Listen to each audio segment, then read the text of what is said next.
Prontinho, pessoal, já voltamos. Vocês fizeram o exercício 5 e 6? Olha, o último exercício eu vou deixar para vocês fazerem sozinhos, porque é um exercício que tem uma soma de tudo que eu falei hoje. Coesão, coerência, entendimento do texto, certo? Trabalha muito com a estrutura textual. Então, eu gostaria que vocês fizessem sozinhos, vou deixar para vocês à vontade, tem o gabarito aí no final. E aí, qualquer dúvida, vocês perguntem para mim depois, tá? Então, vamos lá.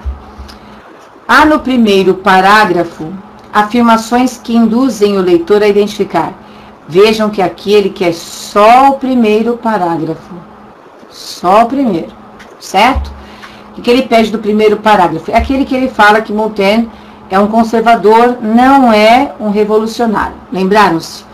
Muito bem. Então, de qualquer maneira, ele quer que a gente encontre no primeiro parágrafo afirmações que induzem nós, leitores, a identificar o quê? Um conservador típico como alguém rígido, limitado e dogmático. Então, como aqui, nessa questão, ele não falou nada de Montaigne, ele não falou. Ele falou o que o primeiro parágrafo nos leva a identificar. Ele nos leva a identificar um conservador? Sim. É o pressuposto. Se bem coisa deve ser, você nem avisou. Fica por sua conta e risco. Certo? Há lá um conservador típico como alguém rígido, limitado e dogmático. É aquele mas que chama a atenção de vocês que faz essa diferença. Um revolucionário como alguém ativo, idealista, dotado de fé, energia e vontade? Sim. Porque Montaigne não tem. Certo? Mas o revolucionário seria esse aqui. Por isso ele não era um revolucionário. Essa questão pega, fala para mim. Essa questão pega, eu tenho certeza. Depois, um conservador do século XVI com um liberal do século XIX. Ele induz a gente a identificar um conservador com um liberal? Não necessariamente. Aquilo é uma característica de Montaigne e não do conservador de modo geral. Vocês viram que ele fez as perguntas? Deu letra B, né? Deu. Ele fez as perguntas de modo que a gente pensasse que a primeira e a segunda eram contraditórias ao texto. Mas, observem que ele não está fazendo perguntas a respeito de Montaigne.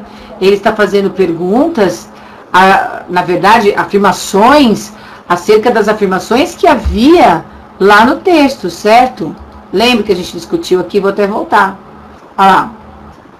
A gente tinha o pressuposto que o conservador é um ser rígido, de que um revolucionário tem fé e energia, mas Montaigne não tinha nada disso, porque ele era um conservador, certo? Apesar de não ser rígido, ser estreito.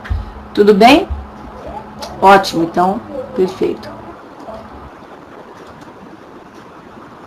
Aqui, eu já marquei a resposta aqui já. Vamos lá. Quando o autor afirma que Montaigne foi bem o contrário, bem o contrário de um revolucionário, está buscando destacar o individualismo que norteou sua conduta e seu pensamento político. Bom, o que é o pensamento político é certeza, porque afinal de contas, no próprio texto a gente tem essa informação. Na concepção política de Montaigne, certo? Dizendo que ele era um conservador por conta disso. Então, a gente tem o pensamento político dele quando ele fala bem o contrário de um revolucionário. Lembra que o primeiro parágrafo tem de estar encaixado ao segundo. E na concatenação, a gente tem que ele é um conservador, não é um revolucionário. E eu falei, o segundo parágrafo foi feito para poder justificar o primeiro. Então, é dentro do pensamento político que ele é conservador, mas um conservador próximo do liberalismo do século XIX. Não o revolucionário da época. Ok? Então, nesse caso, realmente traduz o seu pensamento político. E o individualismo dele? Sim, porque ele acha o seguinte, que como ele é um súdito fiel, ele acredita que todos devam ser. É assim que tem que ser mesmo. Mas ele está partindo do lado pessoal dele, certo? E a individualidade? Que o governo não interfere, como se nós não vivêssemos em sociedade. Então, o governo não é um mediador e ninguém tem nada a ver com a vida de ninguém. E cada um faz por si o que tiver bom, aquilo que está dentro da possibilidade que a cidadania promove, certo? O conservadorismo e o anacronismo do pensamento do filósofo. O conservadorismo, sim. Anacronismo, não, porque ele não estava fora da época dele, certo? A influência que o filósofo exerceu sobre as instituições da época, ele não exerceu, ele era sem fé, sem vontade, ele não era revolucionário. Franca insurgência do pensador, insurgência e ir contra, não é o caso também. A contribuição do pensador como entusiasta, ele não era entusiasmado, ele não tinha fé, não tinha energia, não tinha nada. Não é? Sobra um tempinho para mim? Olha, eu tenho mais um tempinho, eu vou fazer a próxima questão, certo? Mas ele não era. Estou aqui preocupada com o tempo, mas dá para a gente fazer mais uma. Vou fazer mais uma, que é a última, né? Vocês entenderam que são duas questões cabeludas? É tipo, questão, Carlos Chagas mesmo. Tipo das questões que eles fazem. Vocês têm que estar bem atentos ao que eles escrevem, certo? Aqui nós temos o seguinte. Essa prova de TJ foi muito boa, dá até para vocês pegarem para vocês estudarem, viu? Muito legal. Ó, as sociedades modernas da Europa Ocidental ou dos continentes e espaços colonizados ou profundamente influenciados por ela. Enfim, as sociedades modernas da Europa Ocidental. O que vem entre vírgulas é só para falar quais seriam as sociedades modernas da Europa. Certo? São os continentes e espaços colonizados ou apenas influenciados pela Europa, que hoje abrangem quase todo o globo terrestre. Uma forma de aposto aí. Essas sociedades podem ser descritas sucintamente por alguns traços gerais. O Estado-nação, o capitalismo, não tem esse hífen aqui, a forma industrial de organização da produção, a convivência e a sociabilidade urbanas e os valores jurídicos. Ok? Então, vocês veem que tem aí os ponto e vírgula em cada um dos fragmentos, porque ele separou. Convivência e sociabilidade humanas, uma coisa. Valores jurídicos, outra. Estado-nação, capitalismo, forma industrial de organização de produção, outra. Subdividiu os três blocos com as vírgulas lá em algumas, no primeiro caso, né? Tá. Então, essas seriam as características gerais. Ok? Ah, peraí. E os valores jurídicos, continua aqui. Constitucionais de liberdade e igualdade. Perfeito. Então, as sociedades nascidas, influenciadas pela Europa, tem isso aqui também. Tais traços, veja a coesão aí. Tais traços, seriam esses traços citados aqui, por si sós, entretanto, não eliminaram seus contrários. Ou seja, por exemplo, vamos pegar só a liberdade e igualdade que está aqui pra gente na tela. Não eliminaram o contrário da liberdade e da igualdade. Quer dizer, a gente tem todos esses traços, a Europa tem todos esses traços, e todo o resto do mundo que foi influenciado pelas ideias da Europa, né? Não eliminaram o oposto disso. A gente continua com o problema de liberdade e igualdade, os europeus e todos influenciados pela Europa. Quase o mundo todo mesmo, né? Que é o mundo velho que manda. Traz por si sós, entretanto, não eliminar seus contrários. Vejam aí o travessão para falar sobre isso. Solidariedades étnicas, certo? Formas pré-capitalistas de produção, a vida rural ou as hierarquias sociais. Ou seja, tudo isso ainda existe, mesmo que se fale em igualdade, por exemplo. A novidade moderna consiste, então o que tem de novo? Por que são sociedades modernas? Se tem os seus valores, tem os seus traços, mas não conseguiram eliminar o que não faz parte desses traços. Então ele fala, a novidade moderna consiste antes na rearticulação em todos os planos das formas e relações sociais antigas sob a égide desses novos traços. Então pegar tudo que já existia agora e colocar sobre esses traços, certo? Então, na verdade, o texto fala o quê? Sobre a rearticulação, né, desses povos. Assim, no que diz respeito à organização social, as hierarquias, os privilégios, as deferências e os outros modos de expressão das desigualdades entre os seres humanos passaram, para serem aceitos, a depender de outras lógicas de construção e justificação. É essa palavrinha-chave que a gente tem que entender. Rearticulação. Tudo tem um novo significado, certo? Tornaram-se ao mesmo tempo fontes permanentes de contestação. Sim, não tem esse hífen aí na contestação. Acho que na hora de passar para cá isso aconteceu. propiciadoras de lutas libertárias de emancipação e fermento de novas identidades sociais. Então, vê a rearticulação e as novas identidades sociais. Por isso essa bagunça entre os homens, né? Tanta troca de ideias, alguns querendo conservar o que já existia e outros querendo fazer parte da modernidade. Tudo bem? O autor, boa, vamos lá. Ao caracterizar as sociedades modernas, chama a atenção para o fato de que o perfil desenhado tem abrangência universal. Não, não é universal. Dado o cenário globalizante da contemporaneidade, não. Ele falou apenas sobre as sociedades modernas da Europa, certo?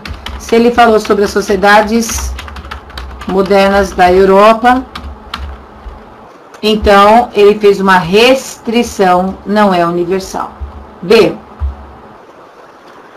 Ao realizar a descrição das sociedades modernas por meio de seus traços gerais, ordena-os de modo a expressar sucintamente o avanço de sua importância.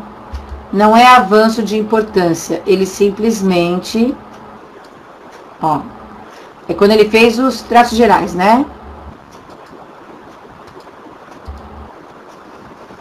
Traços gerais.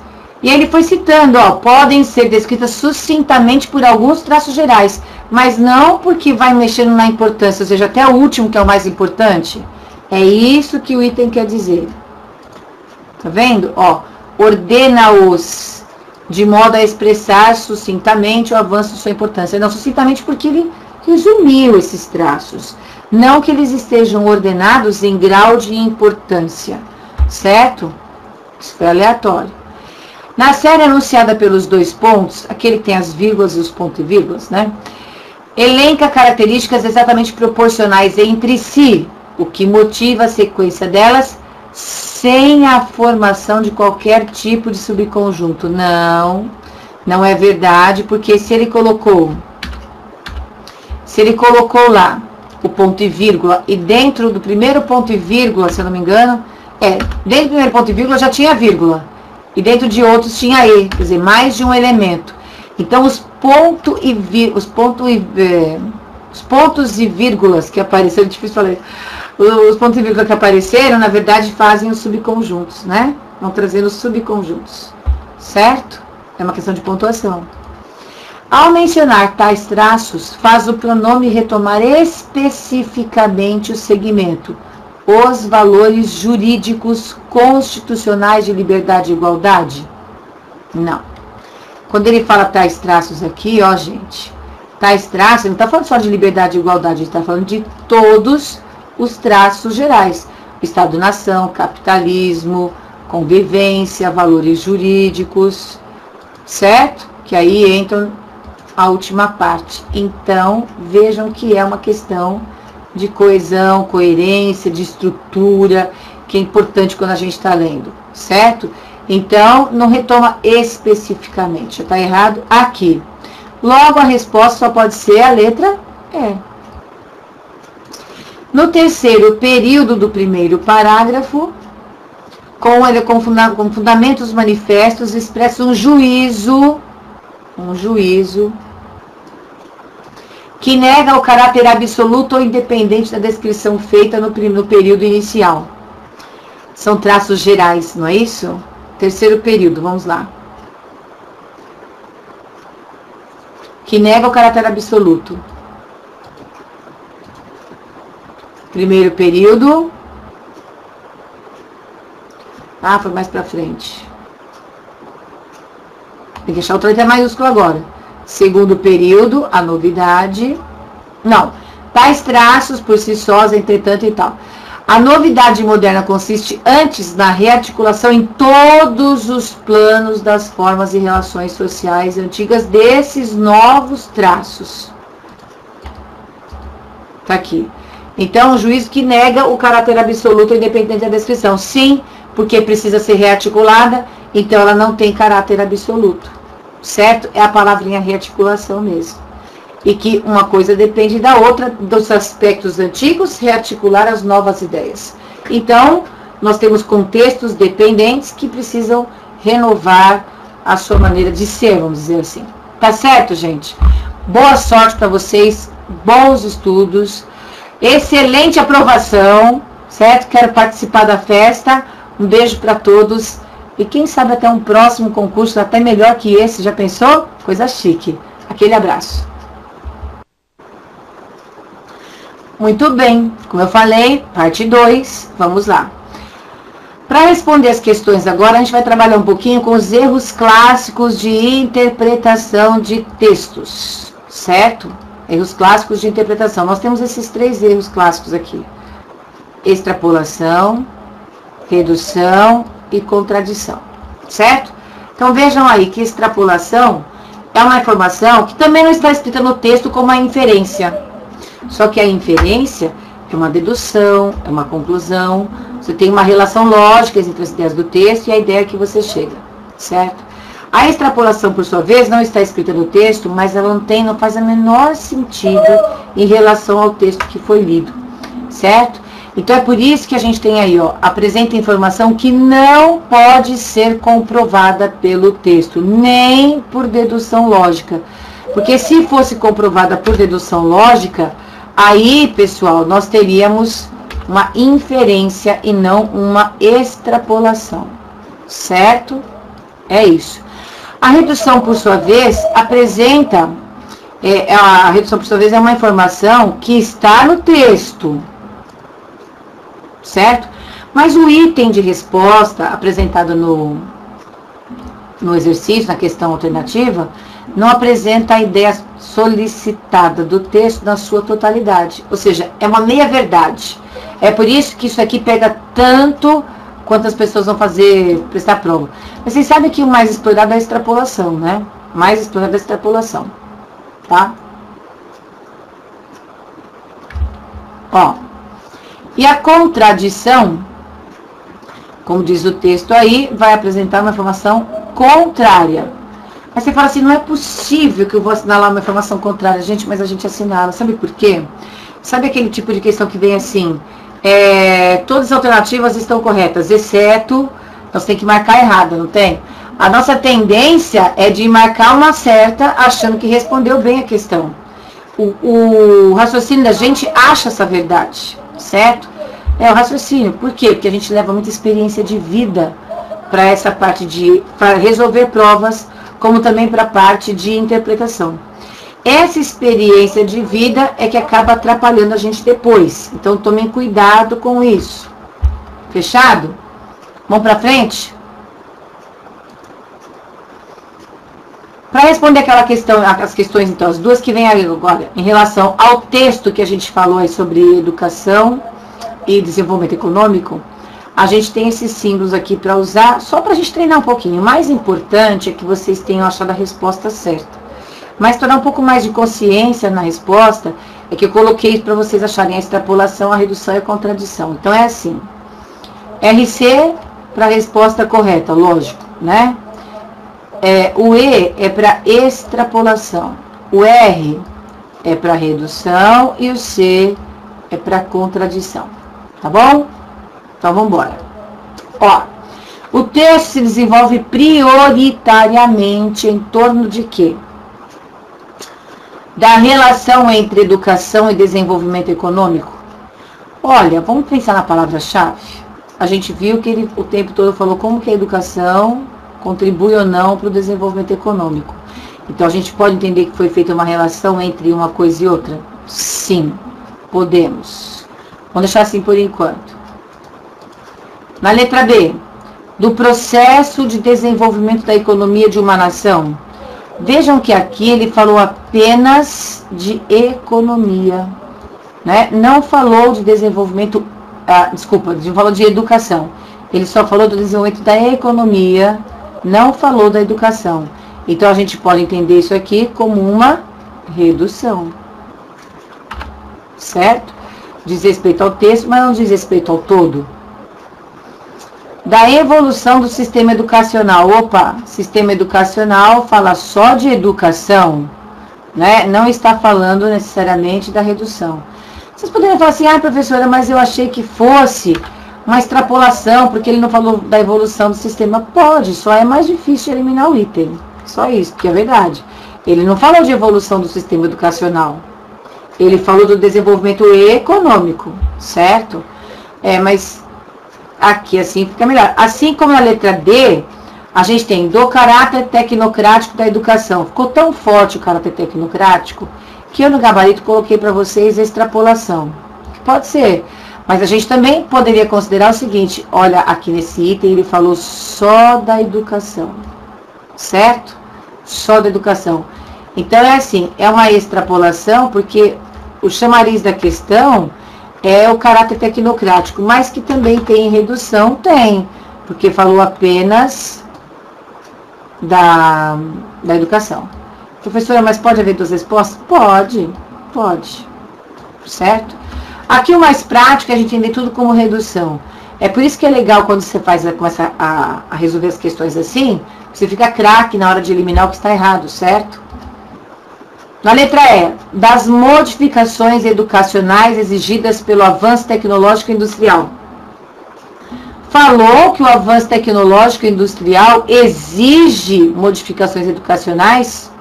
Isso aqui já é extrapolação do texto. Foi além, não dá pra gente comprovar com o que está escrito lá, certo? Eu chamo também, às vezes, o item de Frankenstein. Por quê? Porque isso é uma extrapolação, mas ao mesmo tempo a gente poderia pensar assim, ó. Ele pegou um monte de palavrinhas que estão lá no texto e organizou essas mesmas palavras aqui de um modo diferente, tanto que o sentido ficou diferente, certo? A gente poderia pensar dessa maneira também. Isso significa que a nossa resposta só pode ser a letra A. Bem básico e simples. Tudo bem? Tá aí. Ok, gente? Aqui o principal é falar que o avanço tecnológico industrial exigiu. Nem falou de avanço tecnológico industrial. É que falou de desenvolvimento econômico e a pessoa pode se confundir aqui. Perceberam? É jogar com as palavras isso. Tá? 3. Os progressos em educação. Segundo o texto é qualquer coisa, senão ele acerta, né? Os progressos em educação dependem de épocas em que haja grande desenvolvimento econômico. Gente, isso daqui é aquela que muita gente assinalaria. Veja, ele falou de progressos em educação. O texto não fala dos progressos em educação, ele fala da influência da educação no desenvolvimento econômico. Então, isso aqui é uma extrapolação. Certo? Embora existam outros fatores influentes, isso tem lá no texto, vocês lembram? Já que existem outros fatores. Então, embora existam outros fatores influentes, a educação é o elemento mais decisivo? Não é o mais decisivo. É um dos fatores. Então, eu marquei esse como contradição. Porque é o que muita gente pensa. Muita gente pode assinalar essa questão aí, porque fala assim, é verdade, existem outros, mas a educação é mais importante, porque ela entende assim. Ela entende assim, então ela acaba indo de forma contrária ao texto. A gente leva experiência de vida. Os objetivos da educação não devem visar a promoção do desenvolvimento econômico e social. Olha, tem que inferir que isso aqui é uma mentira.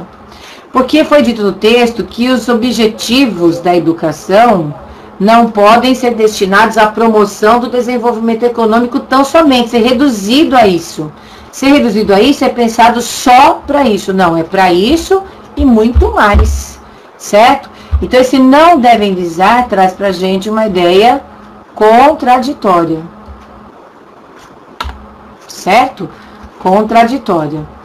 Na D, a educação deve ter como fim a formação integral do homem. Perfeito. E, portanto, não se deve ocupar com a formação, esse item vocês esquecem, tá? De recursos humanos exigidos pela sociedade. Aí errou, né? Aí errou, isso aqui é contradição. Contradição, porque, mesma coisa, olha. Está dizendo que não se deve ocupar da formação de recursos humanos. Se visa a formação integral do homem, então também visa a formação de recursos humanos exigidos. Certo? Bom, muito bem. A educação gera transformações de qualidade nos setores de atividades econômicos e sociais. Isso aqui é uma inferência mesmo, ela gera transformações de qualidade, por quê? Porque ela visa a formação integral do homem, certo? Tanto nas atividades econômicas quanto nas sociais, está no último parágrafo. Portanto, isso aqui está correto. Quando eu falo está no último parágrafo, significa que a ideia está lá. Mas vocês viram que o sinônimo contextual me ajuda a isso, e aí eu posso concluir isso também, certo? Muito bem, então, olha o que eu fiz aqui para vocês. Coloquei essa questão de diferença, que é uma questão de faculdade, que caiu no faculdade de um vestibular, né? E as pessoas tinham que responder a pergunta trabalhando com a ideia de diferença. Vejam, para compreender o humor de Luiz Fernando Veríssimo, é necessário inferir algo que não está explícito no texto. Então, vamos lá. É necessário inferir. Claro que é algo que não está explícito no texto, porque a inferência é assim, certo? Então, nós temos o seguinte. Como era namorar no seu tempo? Bom, não era muito diferente do que é hoje.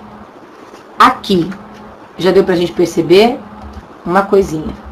Que esse rapaz aqui é um rapaz, ou seja, ele é mais novo do que esta outra pessoa. Vejam a estatura, vejam a calvície aqui, não que calvície seja de velho, mas mais velho que o menininho aqui é, certo?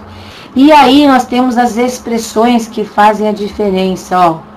Como era namorar no seu tempo. E ele fala, não era muito diferente do que é hoje.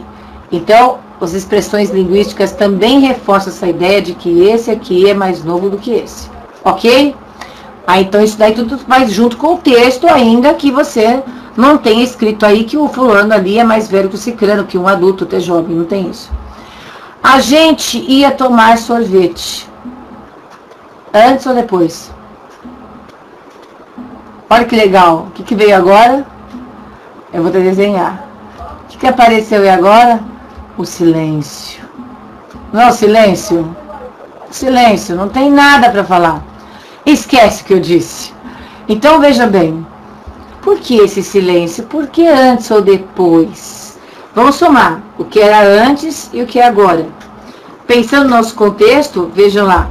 Identifique no diálogo a fala que exige essa inferência. A fala que exige que você pare para pensar é a fala do rapaz ali, né? Antes ou depois. Não está completa. Aí vem. Explicite o que deve ser entendido nas entrelinhas. O que deve ser entendido nas entrelinhas? Eu diria no final da frase.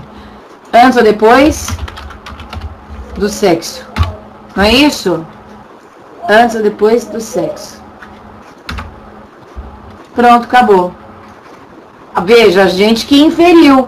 Não está escrito lá, mas esse conjunto de presente e passado, jovem e mais velho, de uma coisa antiga com uma coisa atual, faz a gente pensar na nossa condição. E hoje as pessoas fazem sexo ao namorar, né? Não precisa ser logo de cara, viu, gente? Pode esperar um pouquinho, né? As coisas precisam se ajeitar. Mas as pessoas fazem sexo. É uma coisa considerada natural, tá certo? Então é para namorar, não é para fazer toda hora, todo dia, todo segundo. É disso que está falando aí. Perfeito? Então vejo que aqui eu pus agora para vocês um texto que vai trazer também para a gente ideias implícitas, certo? É um texto para trabalhar com ideias implícitas. Aí vejam só o que a gente tem. Acerca de Montaigne. Eu acho ótimo esse exercício. Prestem atenção, o texto. Montaigne, o influente filósofo francês do século XVI, foi um conservador, mas nada teve de rígido ou estreito, muito menos de dogmático. Para pensar. Ele está dizendo que Montaigne, vamos pular o que está entre vírgulas aí, foi um conservador. Aí ele pôs assim, ó, gente. Mas nada teve de rígido ou estreito, muito menos dogmático. Então vamos entender. O título é acerca de Montaigne, então aqui fica mais fácil, que a gente já sabe qual é o assunto do texto. O assunto do texto é Montaigne, certo? Lembrando do seguinte, que acerca de significa sobre. a respeito de. Ok? Tá, muito bem. Então, vejam só. A gente já entendeu essa expressão acerca de, já sabemos que o texto vai falar sobre Montaigne. Ó, um outro detalhe agora aqui, que eu tava quase que pulando essa. É assim, ó. A respeito de, diferente de, a despeito de. A despeito de é igual a apesar de, tá? Grave isso diferente. Então, é assim, ó, o a respeito de, dessa expressão aqui, o a respeito de é diferente de a despeito de. Por quê? Porque a despeito de, na verdade, é igual a apesar de. Tudo bem? É isso. Grava isso. Quando aparecer a despeito de, já troca por apesar de. Eu já falei isso pra vocês, mas é sempre bom a gente insistir, né?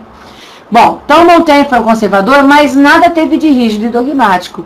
Então, veja bem, por que ele pôs esse mas aí? Simples. Quem é conservador não costuma ser rígido, mas ele não era. Então, veja que ele, como conservador, não tem exatamente as mesmas características que o conservador teria de uma forma geral. O padrão de um conservador é esse. A gente chama, isso aqui, ó, é a rigidez. Aqui, estreito, dogmático. Nós chamamos esse tipo de construção de pressuposto. O mas aí traz um pressuposto. Ele é um conservador, mas não é dogmático. Logo, um conservador é dogmático. Ele é que não era. Ele que é contraditório, certo? Por temperamento, vamos lá agora, por temperamento. Por temperamento, foi bem o contrário, ó, foi bem o contrário de um revolucionário. Isso aqui só ratifica o fato de ele ser um conservador. Ele era um conservador exatamente o contrário de quê? De um revolucionário, tá? E aí ele põe assim aqui pra gente, ó. Certamente faltaram-lhe a fé e a energia de um homem de ação. Então, revolucionário, de acordo com esse autor aí, quem que é o revolucionário? Vamos fazer só a flechinha agora. O revolucionário é aquele que tem fé, que tem energia. É um homem de ação. Tem o idealismo ardente e tem vontade. Certo? Muito bem. Seu conservadorismo aproxima-se sob certos aspectos do que no século XIX viria a ser chamado de liberalismo. Então, veja bem, ele tinha essa ideia, ou seja, as ideias voltadas para o liberalismo, ainda que na época isso não existisse, né? Ele já tinha as ideias, o conservadorismo dele, ele era conservador, acreditava na situação e queria aquela situação mesmo. E não achava que fugindo a isso seria bom, certo? Então, vejam só, a gente tem dois pressupostos aí. O primeiro pressuposto é justamente esse do conservador. Carlos Chagas adora trabalhar com isso aqui. Peraí.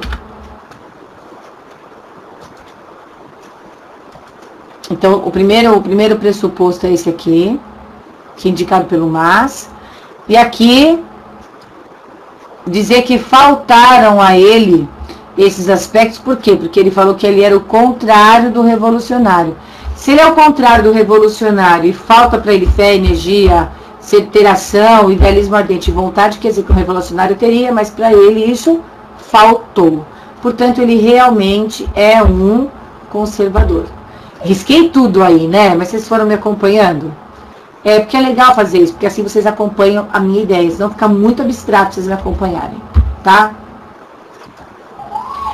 Na concepção política de Montaigne, então aí é continuando as ideias que nós trabalhamos, certo? Na concepção política de Montaigne, o indivíduo deve ser deixado livre dentro do quadro das leis, daí liberalismo, certo? Então aqui, ó, Vejam que palavras-chave aqui no primeiro era entender que Montaigne era um conservador, não era revolucionário, certo? E o conservadorismo dele, que eu esqueci de marcar aqui, vocês podem fazer um X aí, eu nem vou riscar mais aqui. O conservadorismo dele se repete com conservador, certo? Que se confirma por contrário de revolucionário, certo? E que a gente também pode confirmar pelo fato dos elementos que faltaram para ele, né? Pelo fato de haver os elementos que faltaram para ele, fé, energia, etc. Tudo bem? E aí ele se associa ao conservador liberal, apesar de não haver essa ideia na época. As ideias que ele tinha já eram precursoras, certo? Mas não existia ainda. Então, na concepção política de Montaigne, o indivíduo deve ser deixado livre dentro do quadro das leis. Então, não vou grifar isso, porque isso está lá no liberalismo. E a autoridade do Estado deve ser a mais leve possível, liberalismo. Para o filósofo, o melhor governo será o que menos se fizer sentir, liberalismo, né? O governo é minimalista, ele quase não, ele não interfere, ele não é mediador, né? Assegurará a ordem pública sem invadir a vida privada e sem pretender orientar os espíritos. É isso. Estado livre, o cidadão é livre, tá todo mundo dentro da liberdade, aqui é uma tranquilidade. Tá vendo a palavra livre aqui, ó? Leve, livre, tem uma conotação muito semelhante aqui. Menos se fizer sentir, que ratifica a ideia do livre, do leve. Sem invadir, olha lá, todas essas palavras aqui têm uma afinidade semântica, certo? Ou seja, de mostrar o liberalismo aqui pra gente, de comprovar essa ideia que o autor desse texto colocou. Montaigne não escolheu, vamos agora ver novas informações sobre ele. Montaigne repetido, lógico, ele é o assunto do texto, a gente já sabe. Não escolheu as instituições sobre as quais viveu, mas, o que ele fez? Resolveu respeitá-las. Por isso que ele não é de ação, né, gente? Por isso que ele é um homem de vontade. Ele vai assim, é assim, então tá bom, então vou fazer assim. Ele aceita as coisas como elas são, certo? A elas obedecendo fielmente, como achava correto um bom cidadão e súdito leal. Veja que é isso que ele pretende ser. Então ele está julgando a filosofia dele pelo homem que ele é. Ele é leal, ele obedece, ele não escolhe as instituições, mas não tem importância. É assim que as coisas são, então vamos ser assim, certo? Que não lhe pedissem mais do que exigido. Também ele não queria ser, né? Não queria que pedisse nada mais para ele. Não, o que eu tenho que fazer é só dentro, o que está dentro dos meus deveres e direitos de cidadão. Acabou. Mais que isso para quê? Então ele não quer mais nada para ele, ó. Que não lhe pedissem mais do que o exigido pelo equilíbrio da razão e pela clareza da consciência. Gente, mas isso ele é. Quer dizer que todas as pessoas sejam? Não. Tá, aí eu já estou fazendo deduções minhas. Então quer dizer que ele está partindo do lado pessoal dele, de característica dele, para poder agora fazer o quê? Poder implantar a filosofia que, como diz este autor aqui deste texto, é um conservador muito próximo do liberalismo. Tá certo? Bom, a gente vai encerrar nossa parte 2 agora. E aí depois vocês, por favor, façam os exercícios, assistam a parte 3.